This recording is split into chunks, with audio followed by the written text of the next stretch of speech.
Do you think there's something sacred and magical in the art of tattooing? Absolutely. Absolutely. Do you feel like when a robot does the tattoo, that's missing or reduced in any way? Really? No. Yeah, because we're there. We're more involved in the process. It's really Tell me about fascinating. that. Tell me, Sure. how is the artist more involved in the process? In this episode of The Artful Dollar, I have invited the only shop owner that I know of that employs the first robot tattoo artist. Now, this is a topic that has been pretty charged in tattooing. I myself have a lot of feelings about this, but I know that tattooers are going through a particularly hard time right now in the industry. That's no secret. And I feel like the last thing we need to hear about is a tattoo robot taking our jobs, ruining the craft of tattooing, the thing that you have poured your years of energy and love into, the thing that for myself saved my life. Tattooing absolutely saved my life, and I know that most tattooers worth their salt feel the same way. So a lot of people were kind of judging or wondering why would I bother to give my platform to someone that is, as people are saying, ruining the craft of tattooing, destroying the sacred craft. We fear what we don't understand. And I wanted to get some answers. I wanted to get some information, some clarity. Why did he choose employ this robot? Was it just purely a money grab? Is it just dollar signs in Bang's eyes that inspired him to do this? Or is there something else behind that? And I'll be completely honest, I was very surprised with the answers that he had for my questions. And I think that by the end of this episode, any fears that, like I said, tattooers who are worth their salt, any fears you have about a future where you're not relevant anymore because there's robot, I don't think you have anything to fear. And that's what I hope people walk away with from this episode. Before I dive into the conversation, I wrote a poem that I've never shared a poem on here before. I posted it on Instagram, and a lot of people, it seemed to really resonate with them. And so I thought I'll just read this poem because it completely embodies how I feel about tattooing. So if people have any preconceived notions on what's Ryan Roi's thoughts on tattooing, the future of tattooing as it is now, I feel like this poem answers all those questions, and then we'll dive into the episode. So I just call this Tattoo Artist Prayer. May your hands remember the old language of marks and scars, and speak from the echoes of caves and ash where your craft was born.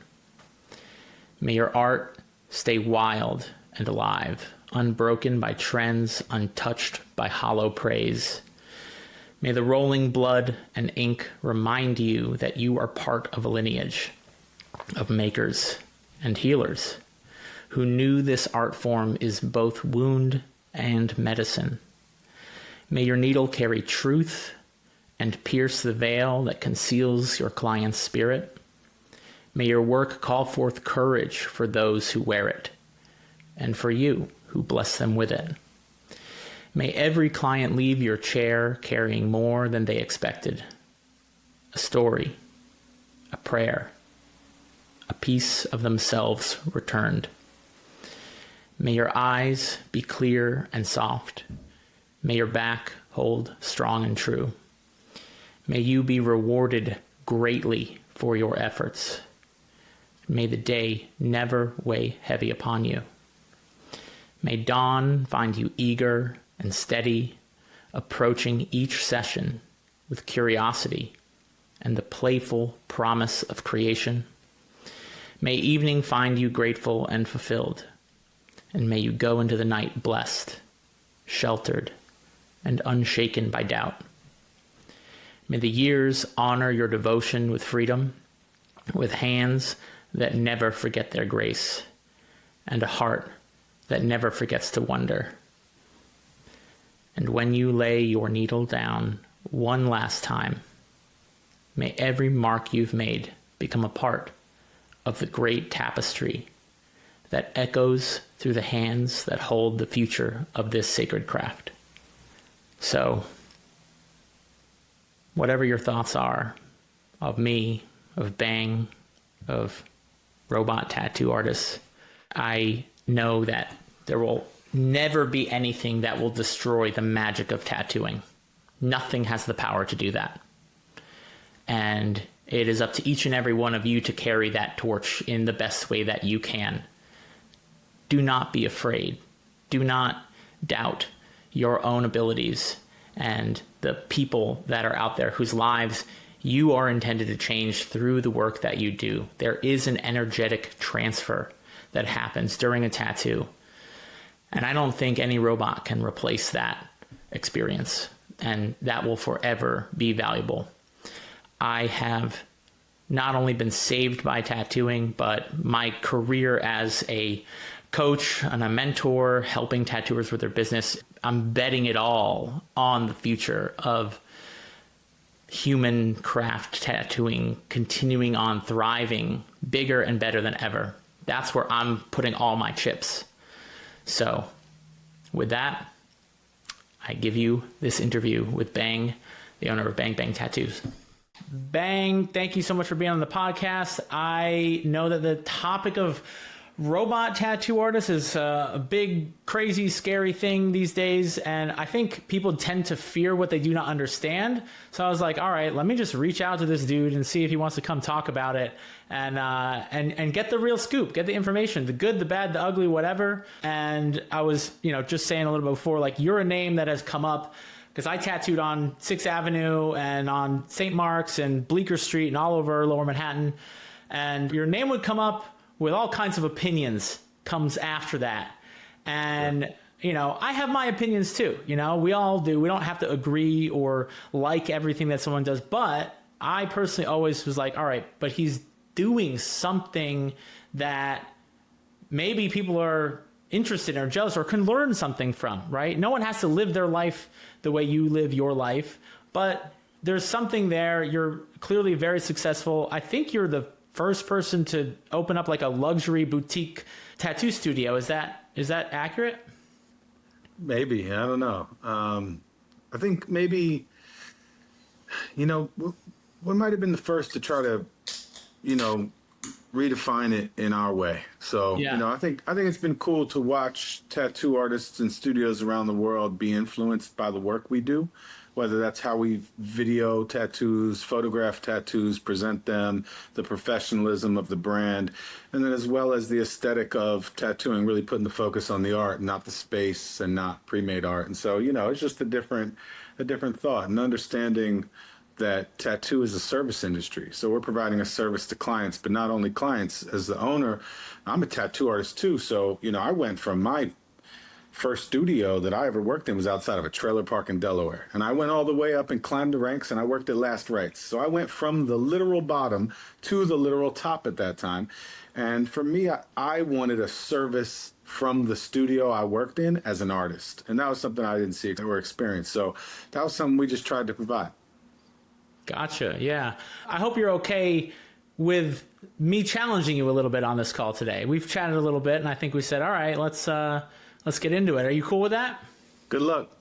Good luck. All right. Excellent. And you feel free to challenge me as well. We're going to talk, obviously about the robot, and I'm curious, but I want to learn a little bit more about you and your background and stuff like that. And I'm curious, just outright, like, there is a lot of criticism. And I think one of the number one things that I have heard is people would just criticize the price of tattoos. Like, literally, like, he's charging this outrageous price. And I would always say to those artists, I'm like, all right, but people are willing to pay it. So there's that. But I don't know. What do you say to people that criticize the price of a tattoo when you hear that? I'm curious. Well, there's food that's really cheap and there's food that's really expensive. And the effort is the difference, right? The differentiator. And that goes the same thing for every industry, right? You buy a cheap flight, you buy expensive flight. You know, you buy a cheap car, you buy an expensive car. And, you know, will that car still get you where you're going? Sure. Like, will a $50 tattoo still get you a tattoo? Absolutely. Will it get you a tattoo with one of the best people in the world who really dedicate their craft and their life to tattooing and improving it and make a unique style that maybe many people can't? You know, things are worth what someone is willing to pay for. Sure. Yeah, that's kind of my general opinion on that. And then nextly, you know, when I met tattooing and when I started tattooing, tattoos were really cheap. When I started tattooing, my minimum was $50, you know, and when I was 19 working on 6th Ave and West 4th Street, it was $100 an hour. But that was my value then to my skill set and the amount of work I'd put in. Yeah. Years ago, I read something, the eye of the master will do more than his hands. Now it's not. The gap isn't between my ability. I'm not so much better at applying ink to skin than I was when I was 19. I'm a much better decision maker. My experience has provided me that. And so, you know, I think more than anything, people aren't paying me to make just any tattoo on. They're paying me for my experience, my input, and my taste. You know, I've made some tattoos that the world has admired and, you know, helped bridge the gap between fashion and tattooing. And, you know, I have very strong opinions when it comes to tattoos. And I think that's what people want me for. Sure. So I actually have a personal encounter with, it wasn't a tattoo that you did, but it was a tattoo that came out of your studio. I can't remember the name of the artist. This was like maybe 10 years ago. And I'm just going to share the experience with you. And I'm curious, it was a lion head tattoo, maybe about this big. It was on a guy's arm. And I think he said he paid $1,800 for it. And I'll be completely honest, this thing looked like fucking shit, dude. I'm not going to lie. Like, it healed terribly. Is that something you've encountered a lot? Like, I don't have a lot of experience with tattoo, like seeing in person, but this was one instance that came into my studio. And yeah, I'm just curious how do you respond to that? Yeah. I mean, I think as artists or anyone that does a job that's relying on their talent, like, we're going to have bad days. So it doesn't sound like a tattoo I made. It wasn't a tattoo. I do know it wasn't. Yeah. But I'll say, even I've made tattoos I'm not proud of when they're done, you know? So, like, you know, sometimes I'm not able to make the image in my mind, and that could be a number of reasons. But, you know, Michael Jordan missed shots, bro, you know? So if we're 99% perfect, every 100 we're going to make are going to be imperfect. So, you know, that's just part of tattooing. I remember being a young kid, and this guy that I really looked up to, his name was Eddie Molina. He's a great tattoo artist in New York. If you've been in New York, you've heard that name. Eddie Molina was and maybe still is, I'm not sure, a great tattoo artist.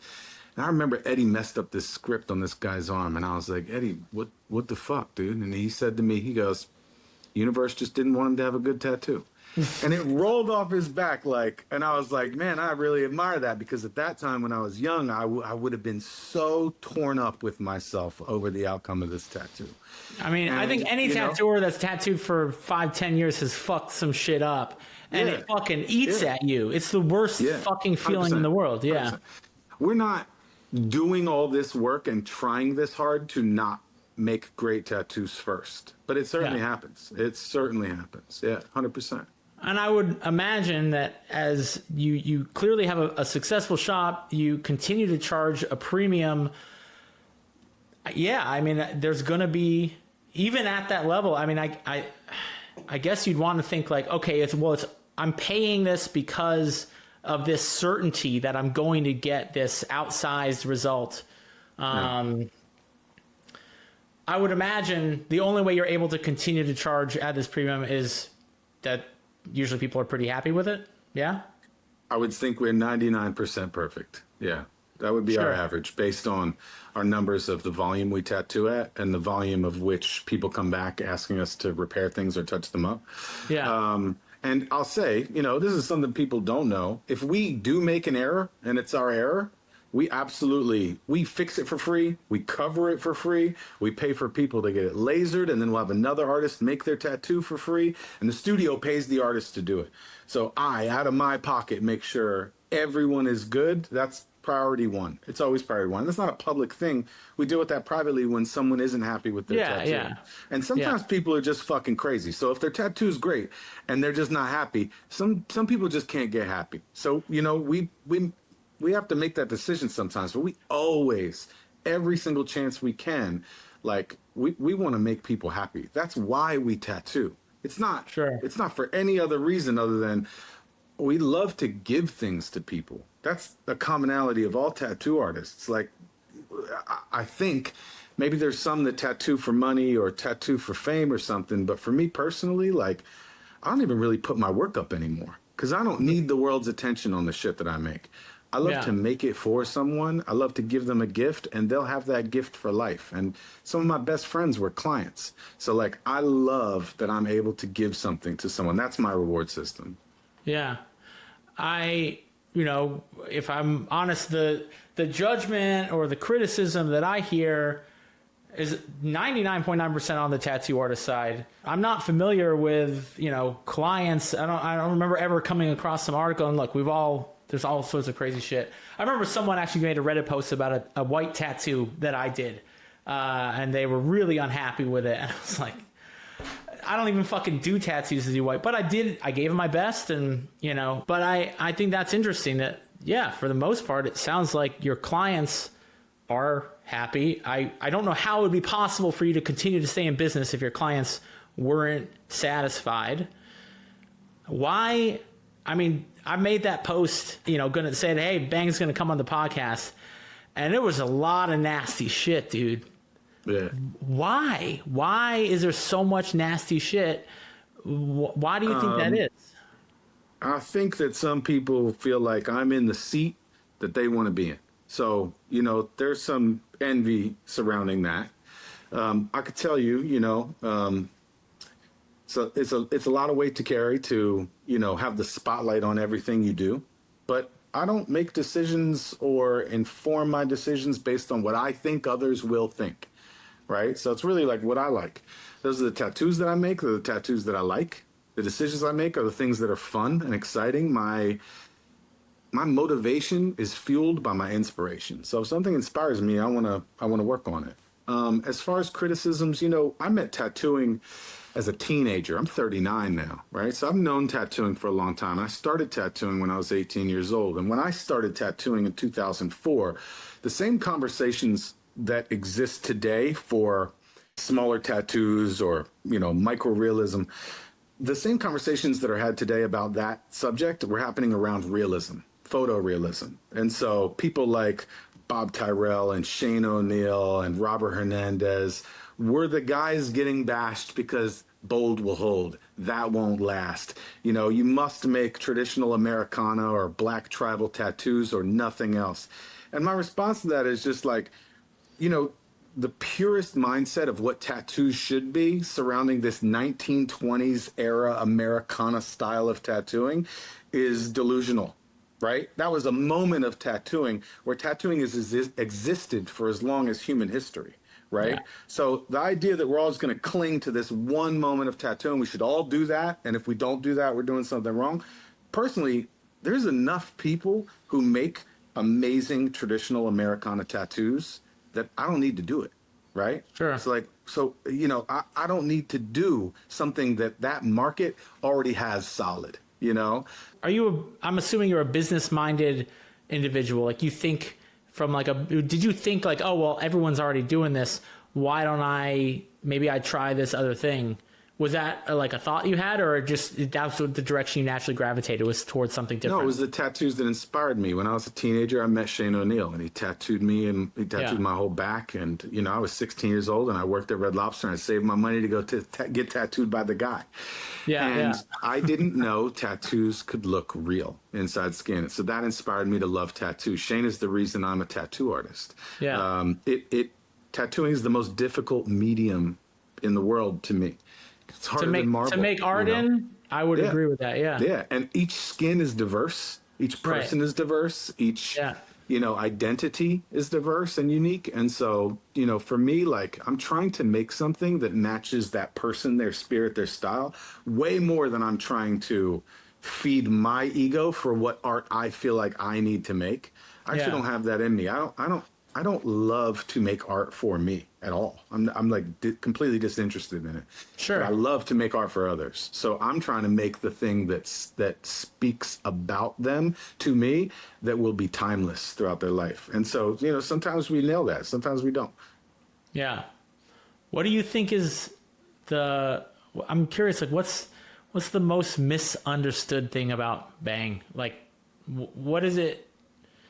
Or what's something that maybe people don't know that you wish they knew? I'm curious. I don't know if I give a fuck what people don't know. I don't think I give a shit what people don't know or misunderstand. Is there something? Is there either a mindset or a way of being or thinking that would help people? Again, maybe not matter, but just to help them like understand what is because I always feel like if I can understand someone's perspective on the world, then I can at least understand what drove or motivated them to do what they did. If I wanted to understand what motivates you, what is that thing that really drives you? Sure, that I could answer. Tattooing changed my life. Someone very early on in my career, his name was Eric Mercer, and Eric was a junkie and a heroin addict when I knew him, and a real scumbag tattooer. But he gave me some wisdom that I'll never forget. He said, tattooing will give you everything you give it.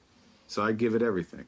Tattooing changed my life. And so I have a great sense of responsibility to give tattooing everything that I can and lift it up out of the gutter where I met it. Because when I met tattooing, that's where it was.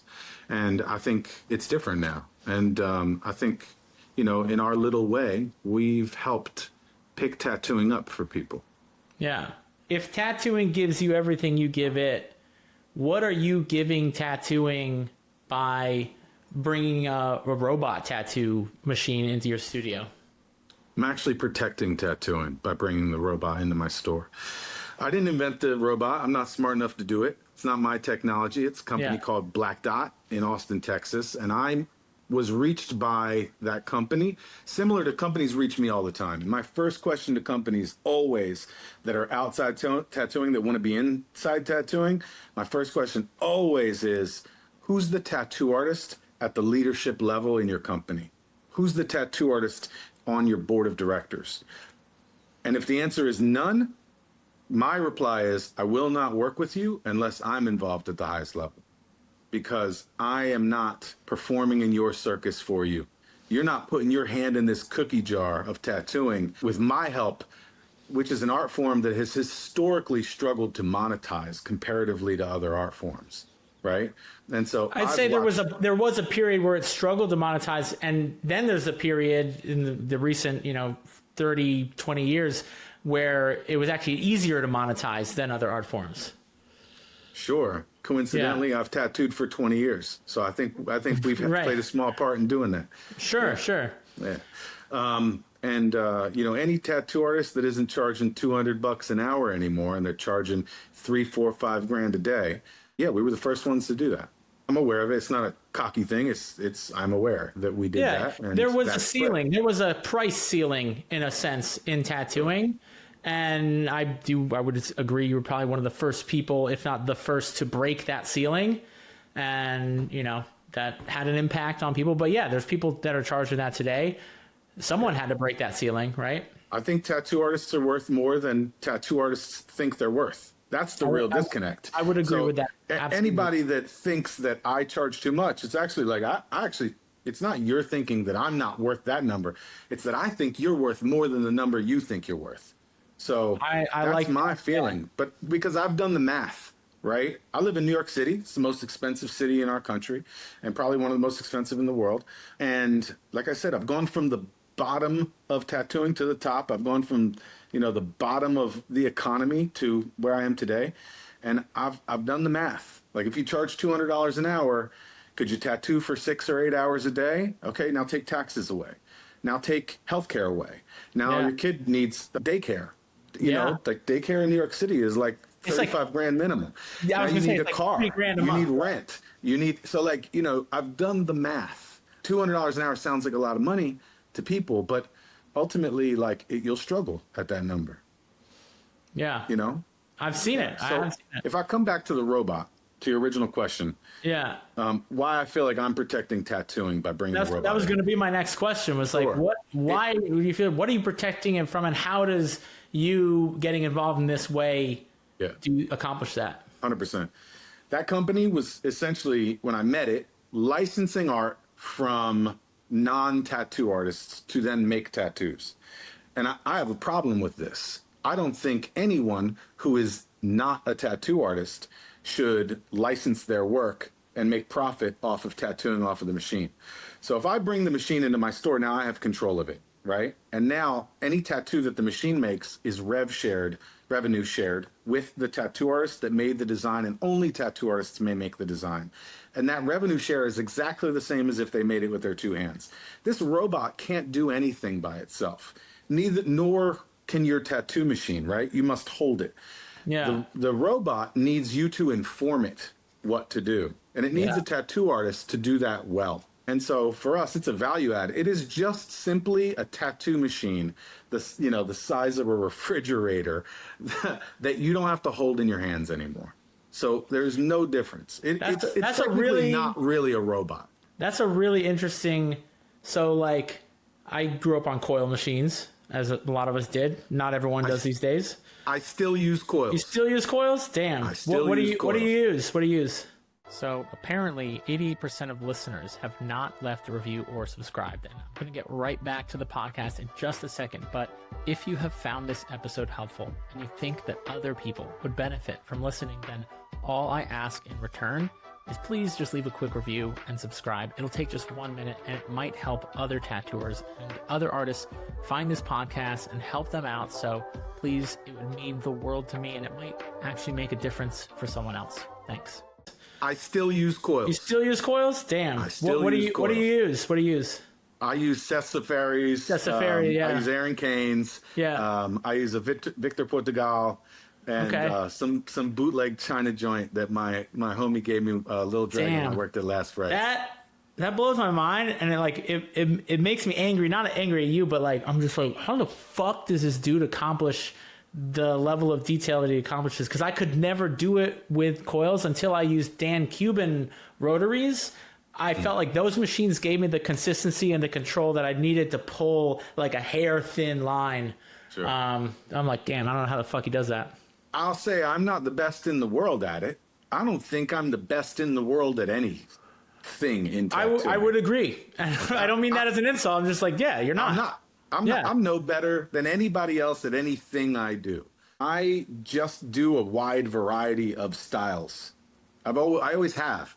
I never found my style. And I remember when I used to work for Paul Booth, I remember Paul kind of like, he'd kind of do the same shit every day. And I'd be like, Paul, how do you do this for 20 years? He's like, dude, you don't know how bad I wish I could just make a rose, but it was in his head. Like, you can make a rose, your brand is this dark thing. Like, but you made that, made it exclusive, right? I wanted to make tattooing inclusive. There's no stupid idea, right? You want your text on your wrist? Does it mean something to you? Is it special? Does it heal you in this way? I want to make it for you. Can I make it great? I want to make it for you.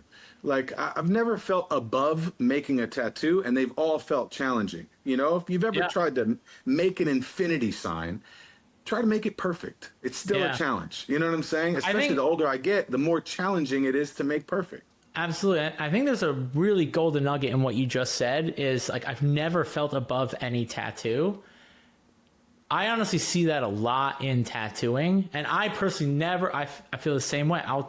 If I know I can give a person a really great experience and tattoo, I'd rather them come to me to get that. Now, eventually I did get to a point where I just wasn't interested or bored, but I wasn't above it, I want to give you a great tattoo. I will say I did a text tattoo on a girl's hip one day, and that girl turned into Rihanna. You know what I'm saying? Yeah. So it not being above the task and being grateful that someone wants you to make it, right? There's a lot of tattoo artists in the world, 1 out of every 9,000 people in New York, in America, are a tattoo artist. There's a lot. There's 27,000 tattoo artists in America. I think it might be more than that, actually. It might be right. Well, that's what the numbers say, right? There's a lot that are unlicensed and right, yeah. Yeah. So, or not paying taxes and filing. So there's, right. I would agree that it's probably more than double. There's 20, you might be right. I think 33,000 is the correct listed number, and there's 27,000 tattoo businesses. Sure. Which most people don't know is double the number of McDonald's, right? There's more, double the amount of McDonald's. Tattoo businesses are double the amount of McDonald's. Tattoo businesses are double the amount of Starbucks. Tattooing is huge, but it's also fragmented. And so, there aren't a lot of brands. And the ones that do exist, some of them, they haven't done a great job of kind of pushing the envelope or hiring the most talented artists. The most talented artists generally don't need a tattoo studio to exist. They'll tattoo nowadays, in their spare bedroom.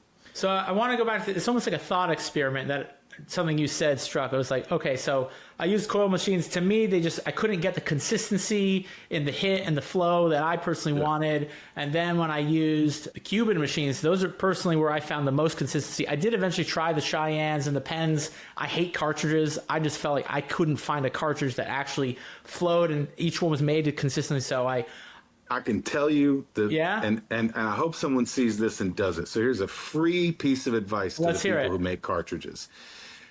So tattoo artists that tattoo quickly and efficiently, they're some of the most skilled. And what we do, and what I do when I use coils, is I'll always put a 5 needle in a 7 tube.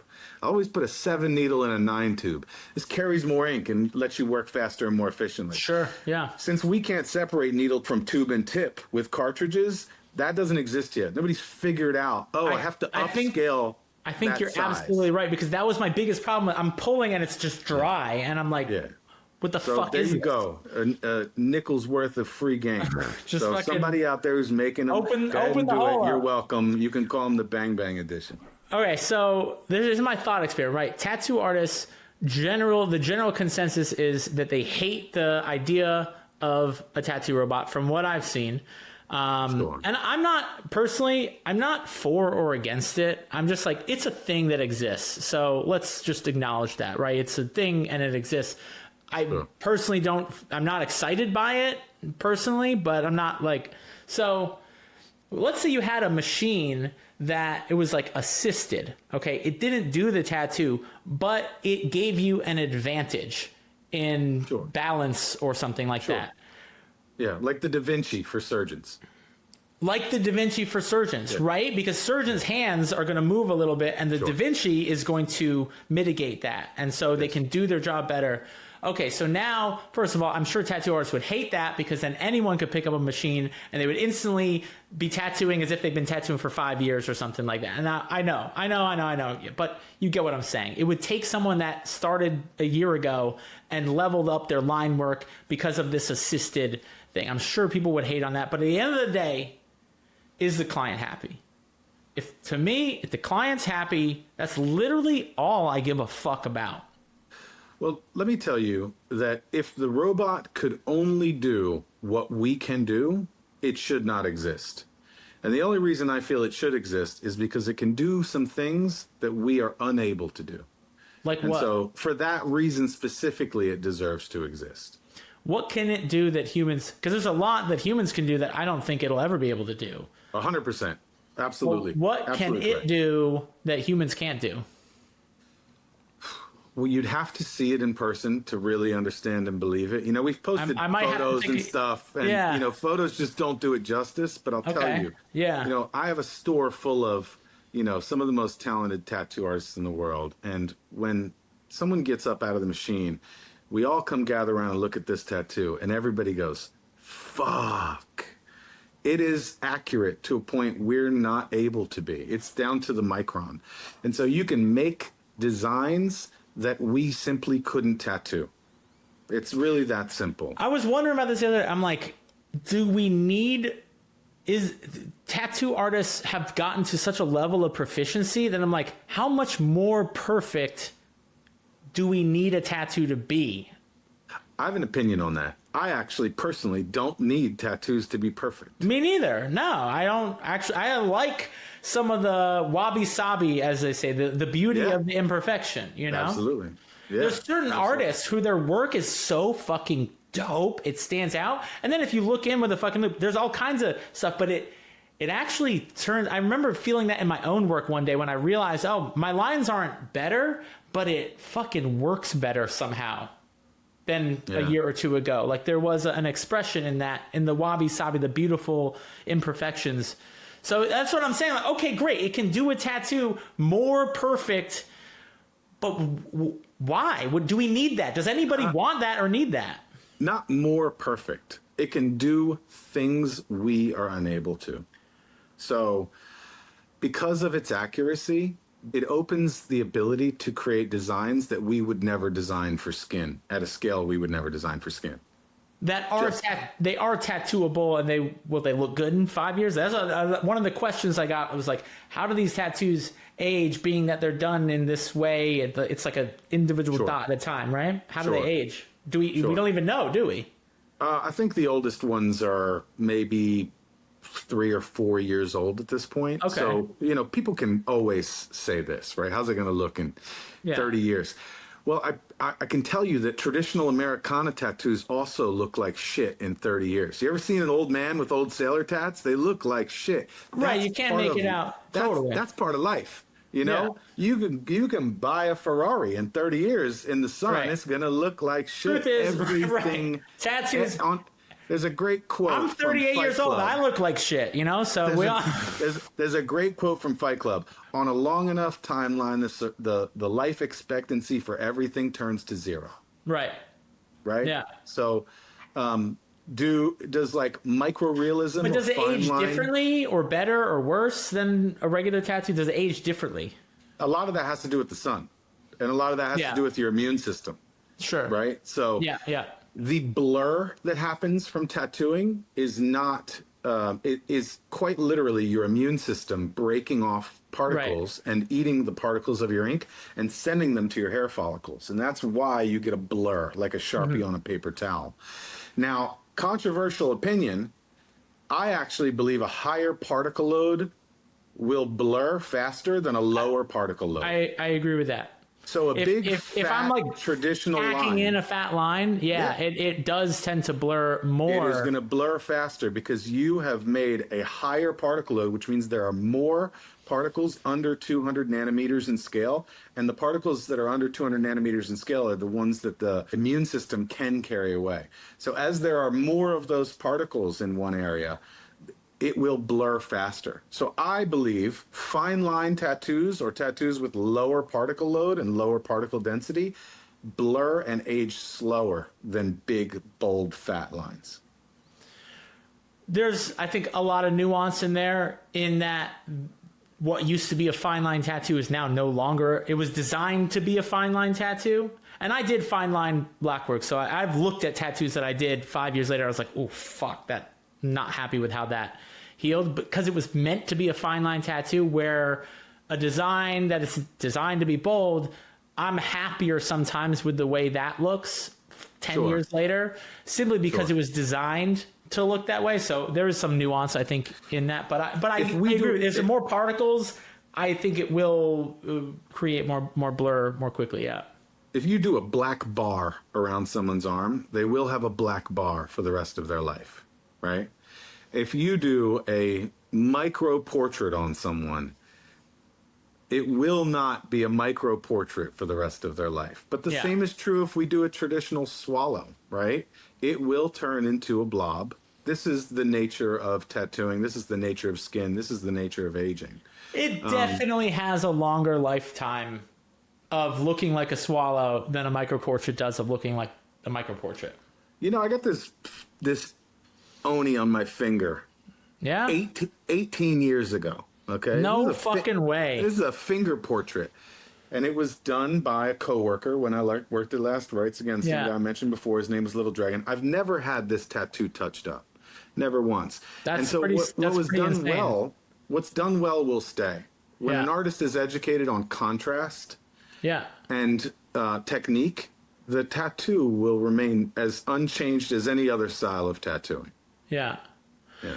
All right. So let's go back to, I think the statement that you're protecting tattooing from something by taking it on, I get what you're saying, but I want to understand that a little bit more. Like what you're saying, that because we make sure that the people that profit from this machine are actual tattooers. Is that the sentiment? I currently have all control of everything that it makes and who makes designs for it. And do you ever see a future where you would allow that to not be the case? It would not be of my choice, but again, it's not my company. So while Right. I have it, that's the decision I've made. And again, it's not like the robot's coming. The robot's here. Yeah. You know, it's already been making tattoos. And like I said, you know, they were licensing art from non-tattoo artists to make us tattoos and series runs and things like that. And I personally have a problem with that. And so, you know, in my studio, we don't allow that. Yeah. And so I respect that. It's not that it's coming, it's here. And it's gonna go with or without us, right? So I would definitely want to get into where the fuck do we think this thing's going and what does that look like?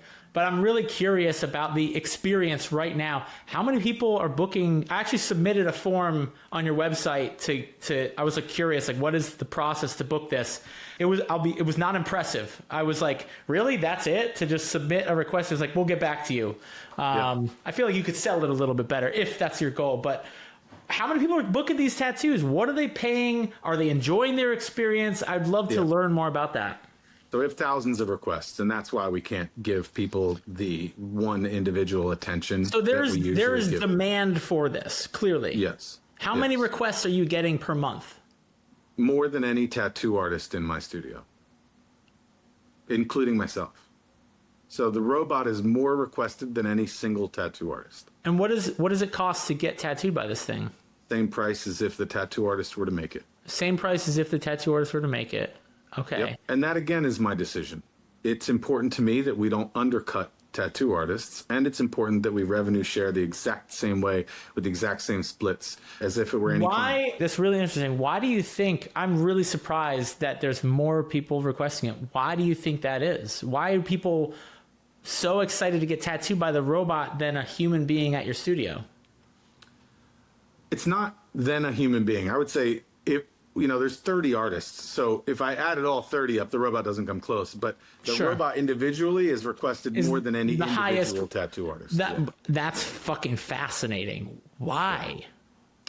Why? I think that there's a novelty to it. So it's new. It's cool. It's fun. It's exciting. And people want to, I tell you, it's a hell of a conversation starter. So anybody who's gotten the robot tattoo, people want to see it. And it's cool and it's exciting. And it will be a tattoo of a level of perfection that tattoo artists marvel at. And my store's full of tattoo artists, but also their friends will. And we try to make designs that are something that we could not make. Now, that doesn't mean that we don't do text. And text is tough. We only have a couple guys that do text perfectly. And so there are people who do text out there, but the best tattoo artists in the world mostly feel above doing text tattoos. So it's very easy to fit somebody in with a robot to make an impossibly small text tattoo. Do you post them on the Instagram? Yeah. I've seen like the main photos that I feel like everyone's seen, but I haven't seen the ones that are coming out of your studio. Do you mind if I just look it up? It's on robot.tattoos on Instagram. Robot. Okay, let me search. Yeah. Well, they're not on your studio's page? No. But there's a couple. We co-post when we announce that kind of thing. Gotcha. Okay, robot tattoos. Here, we can look at them together so we could like talk about it here. Why don't you post them? Now, there's no tattoos here. I think that third post there is a slideshow. Sorry, this one. That one. Right, I've seen that. This, I feel like this is definitely gonna bleed together, don't you think? It's interesting. The robot actually doesn't put as much particle load in skin as we do. It actually does a dot matrix, and so it's a dot and a space and a dot and a space. And so it gets darker over time, so the bleed actually just connects the image. I remember seeing this one. Very interesting to see. I remember seeing this one, and I thought to myself, I'm like, I feel like if a human did this tattoo, it would have done way better than the robot. I got to tell you, I've seen this in person. This is about the width of a quarter. This is a very small woman's arm. Interesting. It is impossibly small. Okay. So, yeah, I know sometimes the size can be distorted in a photo. This in person was very shocking to me. Really? Yeah. I've definitely seen tattooers do equally quality work for sure, you know? Sure. This one was interesting, but even some of the lines, I'm like, I look at these lines, dude, like no joke. I'm like, a human could have done a better line than this. 100%. This tattoo was made before I was involved. Yeah, and yeah. Since getting involved, I've helped improve the technique for the machine. Same thing with this tattoo. This is done without us. Gotcha. So we only just got it, right? So right. And there is a format to how we will scale up. We started with text. We did 30 text tattoos. And Okay. we wanted to make sure that it can tattoo with 100% accuracy. Like if I had to fix 20% of the ones it made, then we wouldn't have moved on to the next thing. So we did 30. 30 were perfect. And then the next tattoo we made was that tiger that you looked at. And if you open that back up and take a look again, I'll point out some of what it can do that we can't. And again, it's a learning process of the tool, right? So this is the first design that I made for the machine. And I learned something through this. So if we look at the negative whiskers, this tattoo is about 3 inches tall, so a dollar bill folded in half. It's generally smaller than most tattoo artists would make it. And as far as you can get in on those whiskers is most valuable. That's as far as I can. But yeah, I see. That negative accuracy showed me something it can do. And then it also showed me some things it can't do, right? But man, I mean, how long is that negative space going to last? So again, it ages much different than a normal tattoo because the particle load is much lower. So when they're first done, we look at them under a microscope and like a microscopic camera, and all it looks like is a series of dots and spaces. Sure, yeah. So the first day, that tattoo is very light.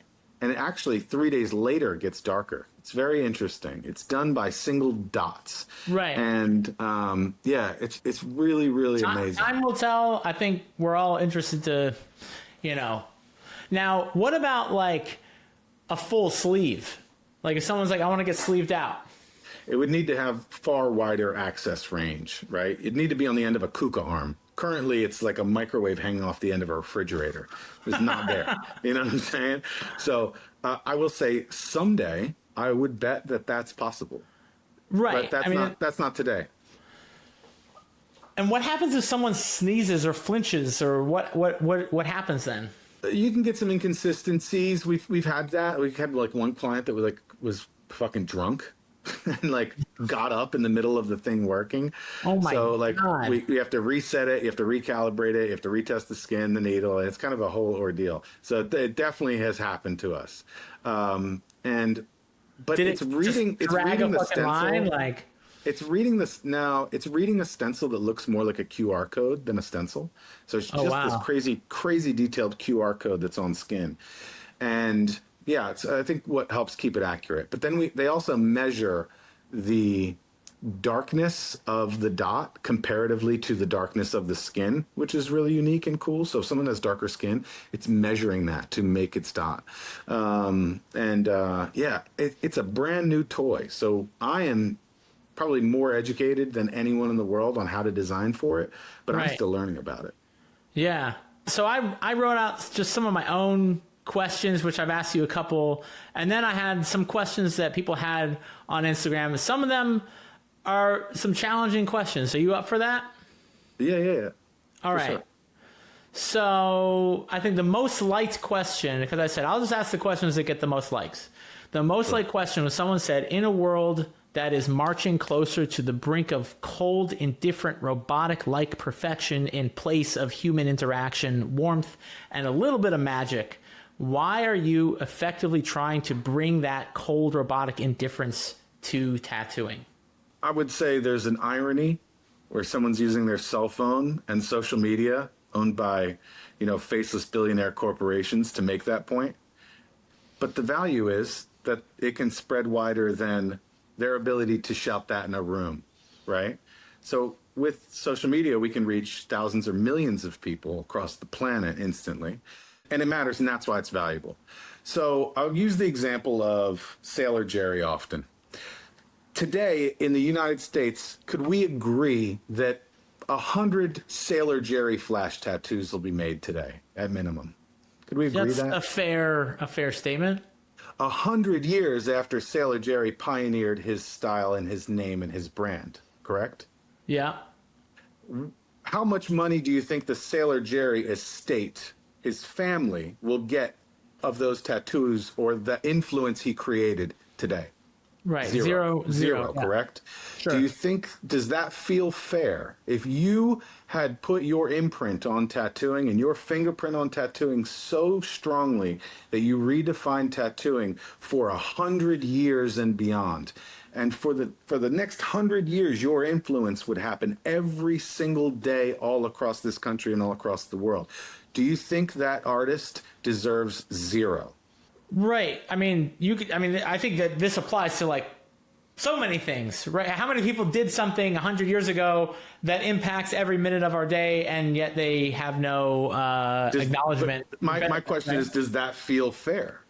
So I have my own opinions on just fair in general. The universe, nothing's fair. Fair is not it doesn't exist in reality. It's a completely human made concept. But if I open up like a fucking star and look at all the atoms that are being generated, the elements, I will not find a fair element. Like does that make sense? It's not a real thing. I would argue the opposite.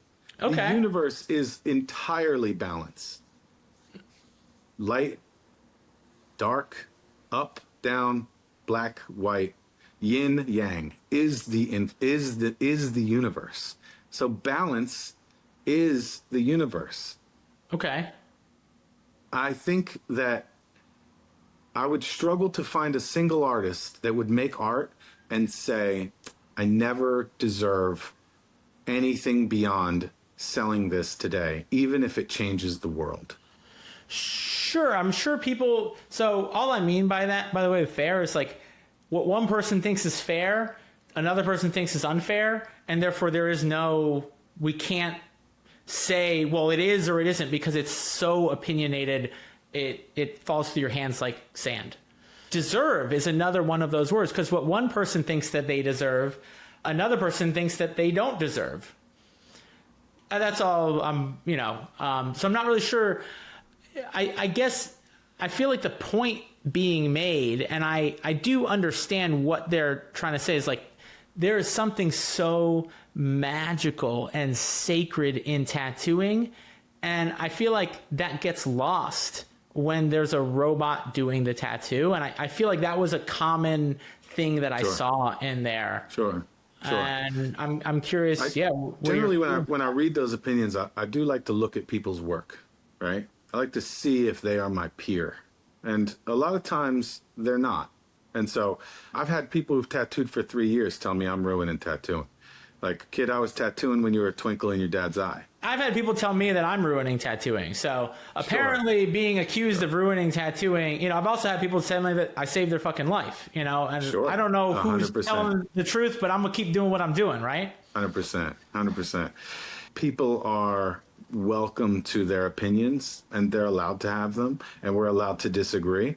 I think no matter what I would do, I think people would find a way to criticize what I would do. I'm gonna get right back to this podcast, but just a quick marketing tip that most tattooers don't know is studies have shown that at any given time, roughly 3 to 5% of your Instagram followers are ready to buy from you right now, and another 20% would likely buy from you in the next 6 months. So if you're a tattoo artist with over 1,000 followers on Instagram, you're probably sitting on a ton of potential clients that you're just not tapping into. So I want to show you a repeatable process for gaining more followers and turning them into clients quickly, often within 24 hours. If that sounds interesting to you, just hit the link in the caption below, schedule a one-on-one marketing strategy session, and as soon as you book it, I will immediately send you a pre-session assignment to do. You can start doing this today to book more tattoos before your strategy session. Now, I do charge a small fee for this, and I'm going to give you my 10x guarantee. You might be wondering, what the fuck is that, Ryan? So basically, if you don't feel like this assignment and the one-on-one session was worth 10 times what you paid for it, I will give you a full refund. No questions asked. You have nothing to lose. I know as soon as you do this assignment alone, you're going to know that it was worth 10 times what you paid for it. I've already had hundreds of tattooers sign up and tell me that. So if for any reason you are not satisfied, I'm happy to refund you. Now, if you're not willing to step outside your comfort zone when it comes to social media marketing, this is probably not for you. But if you're tired of struggling on social media and you want a repeatable way to attract new clients during any season, then hit that link below, get all the details, and schedule a marketing strategy session. All right, back to the podcast. I think no matter what I would do, I think people would find a way to criticize what I would do. Well, I think I could. Let's not even worry about their opinion. Do you think there's something sacred and magical in the art of tattooing? Absolutely. Absolutely. Do you feel like when a robot does the tattoo, that's missing or reduced in any way? Really? No. Yeah, because we're there. We're more involved in the process. It's really tell me about fascinating. That. Tell me Sure. how is the artist more involved in the process? Designing with the client and working through those steps of something new with them and educating them and exploring this tool with them as they volunteer is even a higher level of trust and letting go, right? So it's like, hey, we're going to find out about this thing together. Here's what it does well. Here's what I want to make for you. And let's try together. So they're going to trust this machine to do it, and they're also trusting you to know what this machine can do to inform it correctly. So some tattoo artists are tattooing with headphones on and they're locked in and they're not talking to their clients. They're, when someone's getting tattooed by a robot, their artist is there kind of like, hanging, going through it with them, right? So they're really eager for that end result too. And I don't know. We haven't found that there's a disconnect where it's not like someone comes and sticks their arm in and no one talks to them. There's more people involved in using the robot, actually. So it's been more of a collaborative process and less of a, I've worked in street shops, man, where it's a factory. What do you want to get? Okay, cool, let's do it. Right. There ain't nothing sacred about that fucking experience. Like, that is a... We've seen those tattoos. Yeah. I do think tattoos are sacred, and I think they're special. And I love tattooing. Tattooing changed my life. Yeah. When someone is opposed to a new tool, so one of the things that I ask them is, well, you must That's not new in tattooing at all, being opposed to a new tool, right? That's pretty standard issue. Sure, but, I would argue the point of, well, do you still tattoo with thorns and soot? Because if you don't, then you've clearly taken advantage of the advancements in tattooing. And what you're saying is you don't want any more advancements in tattooing, right?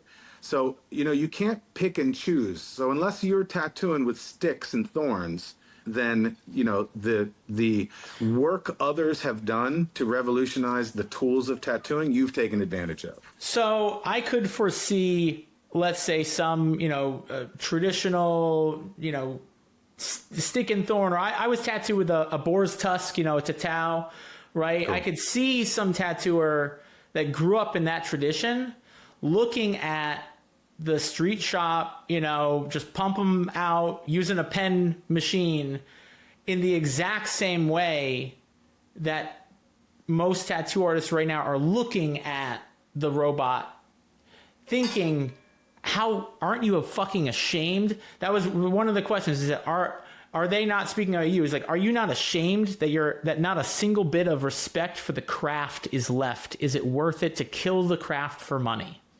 I'd love to see that person's work. Yeah, I mean, we could look at that, right? That tells me where the opinion comes from, right? If that person is great at tattooing, I want to know that before I respond. If that person is not great at tattooing, I want to know that before I respond. So there was another response that I thought was really interesting. It was the one response that just stood out very different. And I was like, thank God someone said this. He said, LOL, y'all are wild for caring about this. Printers have been around for how long and artists still make money? We all been using Wacom and iPads for how long, but oil painters still make money, probably more than ever actually. I think ultimately this will just make what we do even more unique and desirable. It may, however, make us have to be better. You can't just rely on doing a client tattoo anymore. Be an artist. Make shit a robot can't. If you can't do that, maybe you're not who you think you are. I would bet that tattoo artist is a very great tattoo artist that doesn't feel threatened. I did look at their work and it was pretty fucking dope. Yeah. Shocker. So this is why I want to know where the question's coming from, because it's going to inform me the psychology of this person's opinion. So I'm not shocked that that person is not threatened by the machine. Now, I'm not going to say there were definitely people that had a lot of anger, fear, judgment around it that were solid fucking tattooers, couldn't say anything about. So what about, and there were a lot of comments. So let's say there's someone who's super fucking solid at tattooing and they're like, you're stealing, you're hurting the craft. That word craft kept coming up in the comments. Sure. You're killing the craft of tattooing.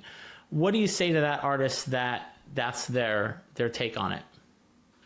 That I'm killing the craft of tattooing. Yeah, I would just say back to my original response of why I wanted to work with it. I want to protect tattooing so that it doesn't go without us. Right? If graphic designers are able to make tattoos for the machine, tattoo artists are left behind. And this has always bothered me with companies. You can't name a single company that comes into tattooing that is owned, run, or managed or has a tattoo artist on their board of directors. I see this with companies in tattoo aftercare. And I'm not going to drop any names, but everybody knows this tattoo aftercare we've all seen, and their founders were on Shark Tank, and none of these guys had any tattoos, and this is a money grab. What pisses me off, dude? You know what pisses me off is that there are tattoo artists that are so fucking skilled and respected that have started aftercare companies, but they don't understand business in the way that those Shark Tank people did. Sure. And simply because there's a opposition to anything that is marketing business related, because of some opinion about that a good quality respectable tattoo artist isn't going to be successful in the world of aftercare in their business, because someone else that simply is that. I'm not mad at the tattoo artist, and I'm not even mad at the business. I'm mad at the mindset, the whatever it is, the archetype that we're just fucking tattoo artists. It's like, no, you're a fucking business owner. And if you keep letting other people that do understand business come into the industry and you don't take the time, then you're basically giving them the industry on a fucking silver platter. Well, I've always had a big problem with sponsorships. Sponsorships are paying artists with free tattoo ink or free needles. This is like paying the elephant in peanuts at the circus. So I've never had a sponsorship. You've never seen me endorse a tattoo company or product that I free didn't ink create. Caps. Here you go. Here are your ink caps. I think tattoo artists are more valuable than maybe in some cases than they think they are. And so, that would be my difference. So if you're on some pro team and you're getting free ink to endorse a tattoo ink company, right, who's benefiting more from that? Is the exchange fair? Rethink fair, your value. right? Rethink your value. If Michael Jordan played basketball for free sneakers, we would laugh. And so, I've always had a problem with this. Some of these companies are very, very valuable. I know what the acquisitions are in tattooing with tattoo companies and what the large VC firms invest and purchase and acquire these conglomerates of tattoo supply. I know the people who run those companies. And I will say that I would never be paid in product for anything that I would ever endorse. And I don't recommend or even allow the tattoo artists that work with me in my store to do that. I'll buy your shit for you before I let you sing and dance for free. Yeah. Back to this craft of tattooing, right? If I were to accuse you of killing the craft of tattooing, I think that people that think that seriously underestimate the power of tattooing. Yeah, maybe. But like, did IKEA kill the craft of woodworking?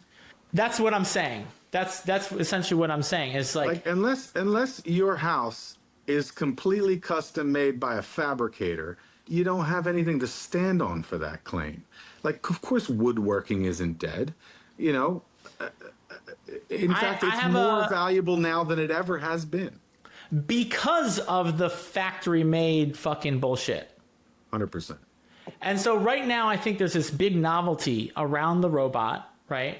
And let's talk about but that's not going to last, right? Are we looking at a future where someone can walk into a shop that's not owned by a tattoo artist, that all the designs are just like pre-made? You just scan and you're like, that one, put your arm in, bang, 100%. And you pay $10. Like, are we? Yep. Is that what's going to happen?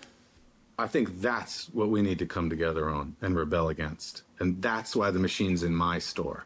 Because if I didn't do it, that's exactly where it would be today. And for as long as I'm able, that is what I will prevent. Again, this is not my company. I don't own this company that made this robot. I only own my space and what's done inside my space. Yeah. So they started with that. Licensing from non-artists, and I didn't like it. I have a problem with that. Yeah. And so I also have all the decision power on how much we charge and what the rev share is. It was a really easy decision. We share the revenue the same way as if they made the tattoo with their two hands. So any tattoo artist that has a problem with it, I would just ask, are you still using a coil that was handmade by a tattoo artist? And if you're not, then you have to take a hard look in the mirror about where you're putting your opinions at. Because I do still use handmade machines that were made by a tattoo artist. And I don't use factory made rotary machines or pens that were not made by tattoo artists, or companies that aren't owned by tattoo artists. So if you're going to selectively oppose the stance of like tattooing should remain in tattoo artists, then take a look in your drawer and see if you're still using coils before you shout that out. Yeah, I think in the day and age of social media, man, there's just so many opinions about everything, and everyone's got a platform to share it. And here's what I'm going to leave, might wrap this up in a minute, but like, I don't think you're right about your opinions about this robot. I also don't think you're wrong either. But I am hearing that you see the future where there might be a situation where people can just stick their arm in a thing and swipe through and like, man, let me get $10, boom. Yeah. And so if tattoo artists simply just say, fuck the machines, let's ignore it, all this stuff, you're going to passively allow that to become the norm. And what I'm hearing, because I was really curious, I was like, how the fuck could Bang be proud of his decision? I literally was like thinking this before. I'm like, how could he be proud of his decision? This has to just be a simple money grab. Because I literally couldn't think. I was like struggling. I'm like, this has to be a simple money. But I come with an open mind. I'm like, I don't want to bring that preconceived notion. I really came here to learn. And I don't think everyone's going to understand why you do what you do, but you know what? That's fucking life. Well, I'll be real with you. I don't make decisions based on money. If I did, I would have opened Bang stores all across the planet. The world knows the Bang brand and mark, right? I wanted to own what I thought was the best tattoo studio, and that doesn't mean scale to me. That means quality, not quantity. So I don't make decisions for money. More money doesn't equal more happy. Period. I hope everybody makes all the money they want to make in the world so that they can realize that. That's a Jim Carrey quote, I think. Do you know that?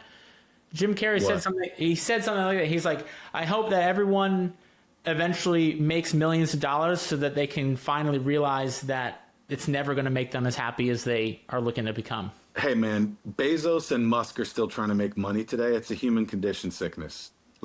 More, right? I would say I've never met anyone that didn't want to make more money. I haven't met that person yet, unless they're like maybe a fucking monk or something that, Yeah, I worked with a Buddhist monk actually as a coach. I worked with a meditation coach, and he would tell me, he's like, yeah, dude, I'm trying to make more money. Like, yeah, there's nothing wrong with that either. Like, I don't want to make the stereotype that there's anything wrong with wanting to make lots of fucking money. There's nothing wrong with that. Let me ask you a question, and maybe some of the people listening.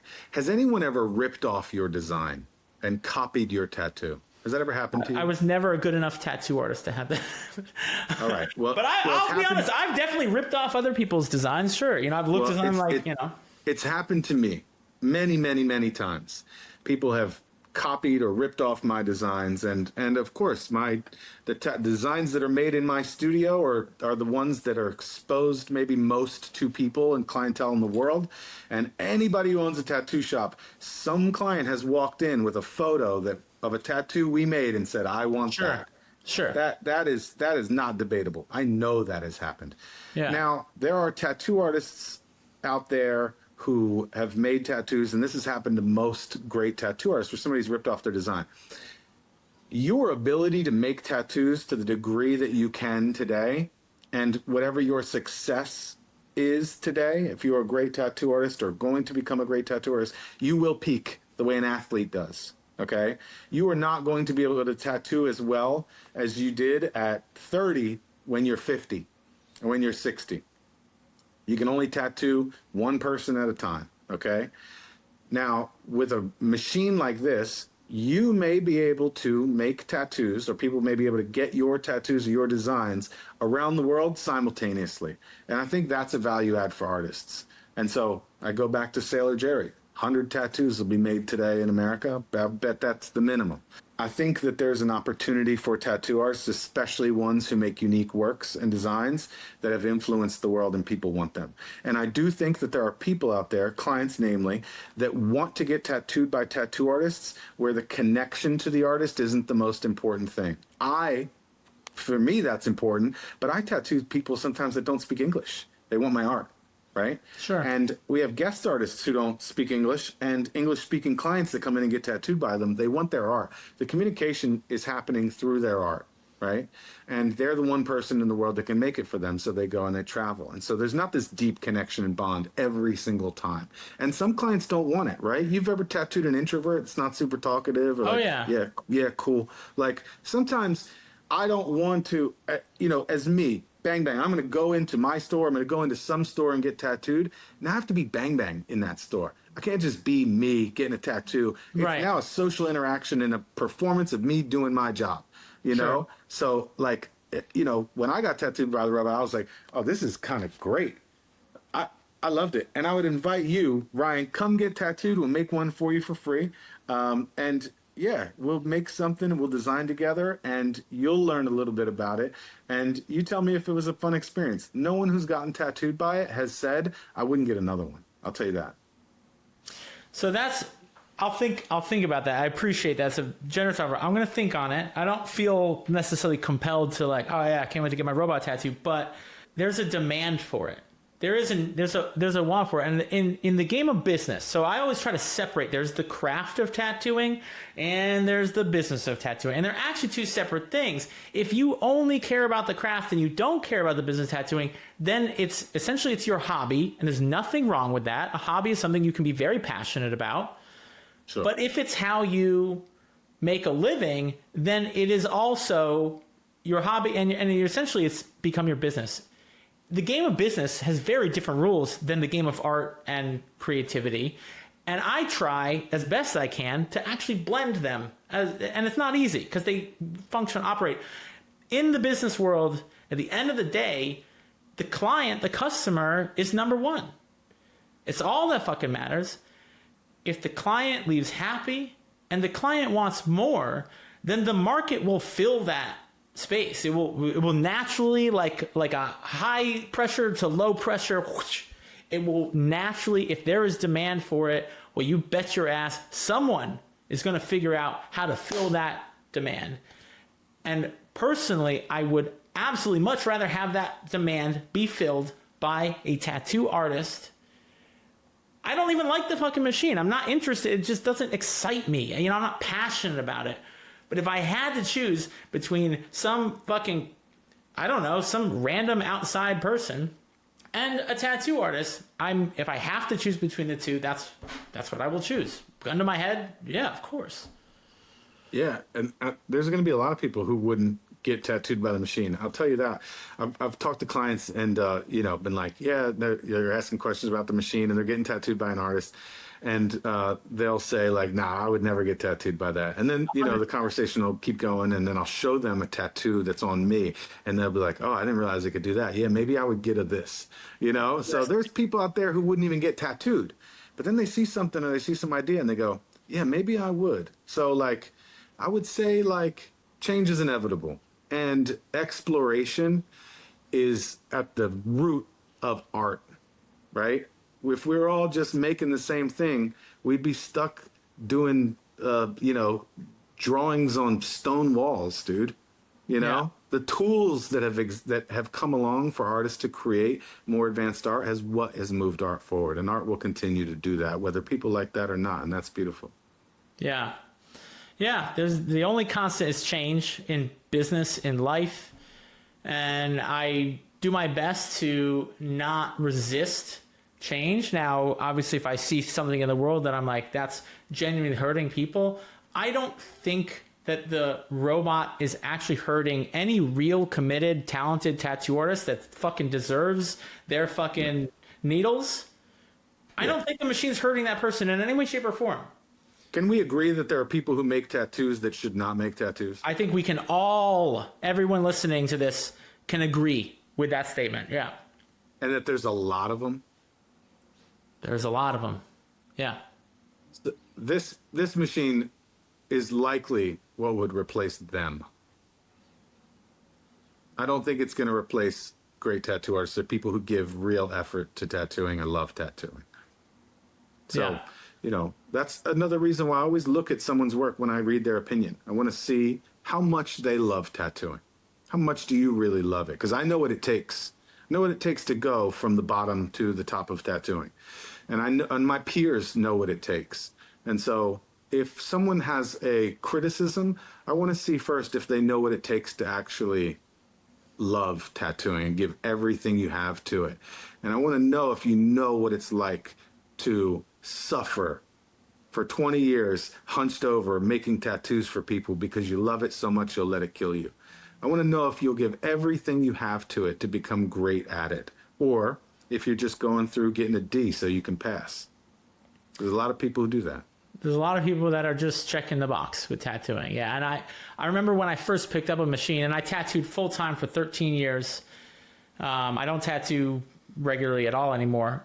I remember picking up the machine and thinking to myself, I don't want to just fucking check a box. I don't want to just be some sort of kind of good. Like, it was very important to me that you give everything to this thing. And I did. I gave everything for 13 years. And now my life changed, my goals changed, my priorities changed, and I wanted to make a big impact on tattooing. And I knew that people were going to hate me. I knew it. You're talking finance in tattooing, you're talking marketing. Fuck you. Dude, my DMs, I get fuck yous and all kinds of shit all the fucking time. Sure. But I also get people who say, dude, you fucking saved my life. So people tell me, like, I never worked with you. I was never a client of yours. And your YouTube videos have helped me book more tattoos. So thank you for that. Cool. And I'm like, cool. I do it for them. And there seems to be this correlation where if you want to make a big positive impact, you're going to be misunderstood. And people will judge you. And that just seems to be, there's right there. The more impact you want to make, the more you're going to be misunderstood, I'm going to tell you, I don't spend any time focused on what other people are doing in their work. I'm going to be real with you. I spend zero amount of my effort and time looking at or judging or having opinions on what other people are doing.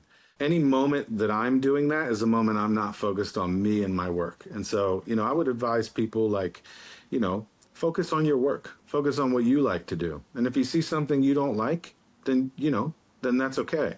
But there's some real hate and passion out there in our industry. And that has existed since the dawn of time. When I met tattooing, it was a very unfriendly business. Yeah. It was a boys club and, like questions were dumb and it was like, what do you want? It was like that kind of thing. And I think that's changed and I think that's for the better. Yeah. I try to remember that I could walk on water and people would say it's because I can't swim. So I like that. I think leave it right there. If there's anything about Bang, you could love him, hate him, whatever your opinions are. I truly believe you when you say you don't give a fuck what anyone thinks and that you're not worried about it. You're not spending an ounce. And I think, honestly, I agree with you. One of the biggest problems in tattooing is that people spend all these, you only have so many fucks to give. And you could be giving them to your work, to yourself, to your family, and yet you're fucking handing them for free to robots and other things. You know what?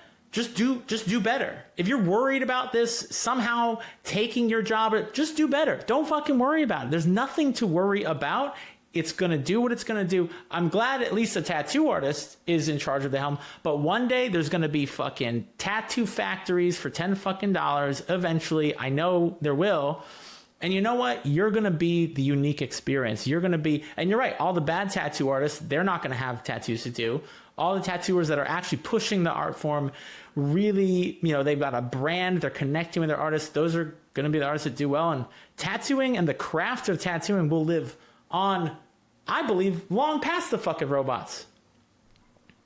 Yeah, I think the next stage of tattooing actually will be controllable tattoos where the image changes. And I even think they'll be able to reprogram your melanin in your skin to create images. So these things will happen and be solved with AI.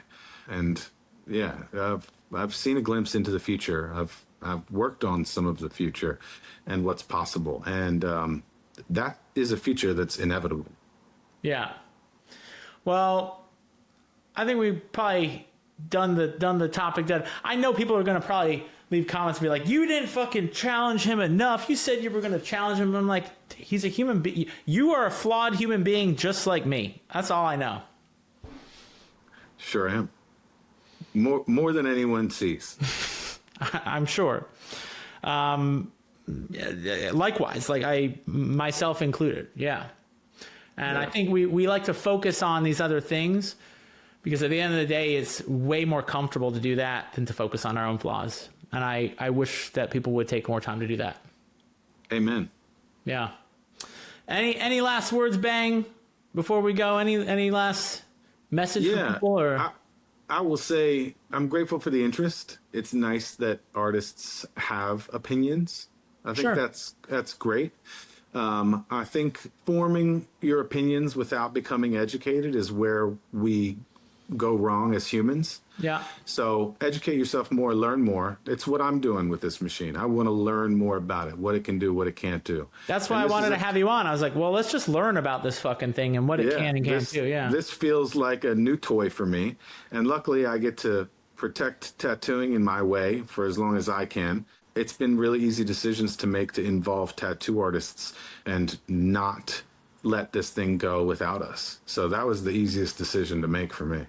All right, if you found this episode helpful, one of the best ways for you to help other artists is to share this episode. Leave a review and subscribe. It helps other people find my channel, and you never know what a difference it might make for someone else. Plus, I will forever be grateful for your support, so I just want to say thank you and have a great rest of your day.